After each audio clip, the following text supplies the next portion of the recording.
একদিন তিনজন যুবক কাজের জন্য বের হয়েছে, পথিমধ্যে 4টা স্বর্ণের টুকরা পেয়েছে। যুবক তিনজন কিন্তু স্বর্ণ পেয়েছে 4টি। তারা তো খুবই খুশি, খুশিতে বাকবাকুম। 4টা স্বর্ণের টুকরা পেলে আজীবন বসে খাওয়া যাবে। 3 বন্ধু বলল, লেটস শেয়ার, চলো ভাগ করি। ওয়ান্স ইন ব্লু মুন হঠাৎ এক বন্ধু বলল, আমার ক্ষুধা লেগেছে। বাকি 2 বন্ধু বলল, যাও তুমি বাজার থেকে রুটি নিয়ে এসো, খাওয়ার পরে ভাগ করব।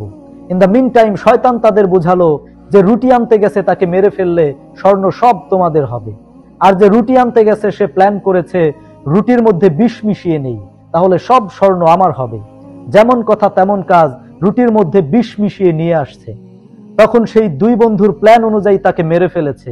এবার তারা মহা খুশি আর বলতেছে, এখন তো ভাগ বাটোয়ারার কিছু নেই, তুই 2টা আমি 2টা নিব।